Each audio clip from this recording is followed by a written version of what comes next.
This is the XG M2-NIP, a special edition of the Xtrfy M2 gaming mouse. Featuring an optical sensor with a DPI of up to 4000 and an ambidextrous design, this aims to be a no-nonsense gaming mouse. But is it any good? Over the last month, I found out.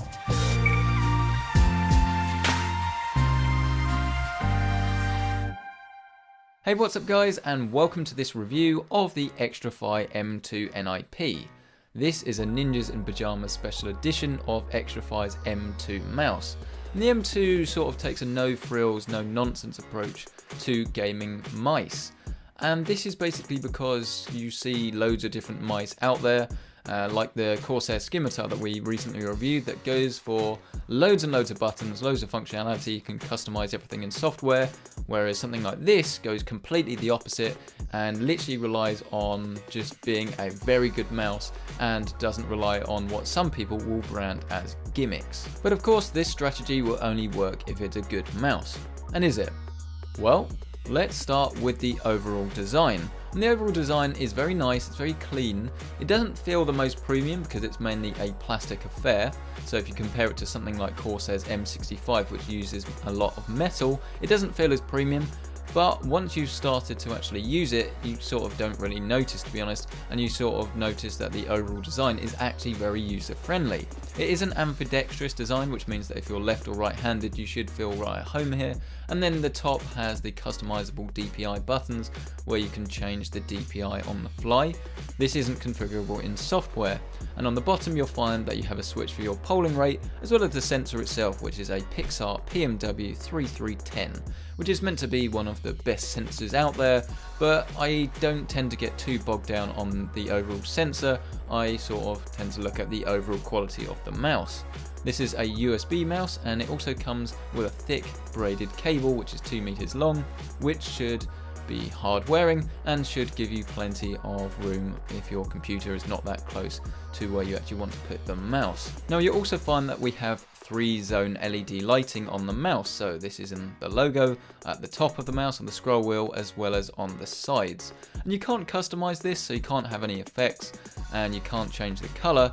But for most people, to be perfectly honest with you, I don't really think it's going to be that much of a big deal. But if you do want full RGB lighting, then obviously you're going to want to look at something else.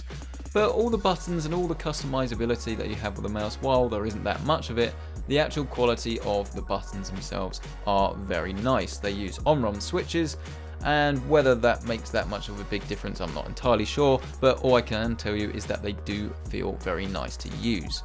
I conducted all my gaming testing with both Battlefield 4 and Smite, and this enabled me to basically just do some Twitch-based gaming, which is what I think is the main real test for whether a mouse is actually any good or not.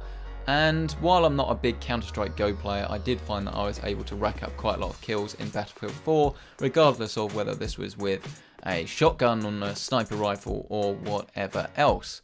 The tracking was very good, no matter the surface I was using it on. I did find that it suited a smoother surface, obviously, of course, a little bit better, but it tracked quite well on everything.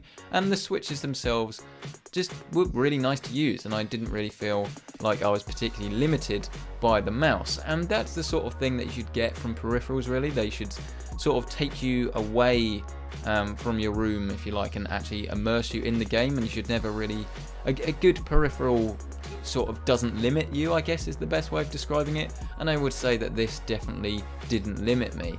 I will say that I am used to having one of those gimmicky sniper buttons, so even if I don't have it on a mouse, if there are any buttons, I normally assign it to actually do a sniper button, which lowers your DPI, and that's just a bad habit I guess I've got myself into.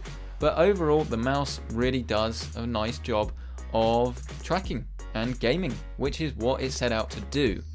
Whether it's something I recommend basically just comes down to whether you need those gimmicky features, or at least whether you want those gimmicky features that I mentioned that are available on other mice that cost a similar price. This Ninjas in Pyjamas version though, it's definitely a solid choice. I like the overall look of it, but as someone that doesn't really know much about esports, it probably wouldn't be the one I would go for, but it sort of does just look like a mouse with a cool logo, if nothing else. And so overall, this wins the Top Performer Award. I wouldn't say this is the best mouse out there, and there are loads that have additional features like RGB lighting, as well as additional buttons that you can configure in software. But if you don't want those features, then this is a really solid mouse that will get you through all your gaming needs and is going to serve you for a long time to come.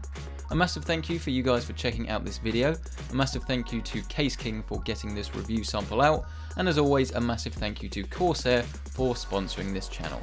Thank you so much for checking out this video. Please subscribe if you haven't already for more videos like this, and like this video if you've enjoyed it, and I'll see you in the next video.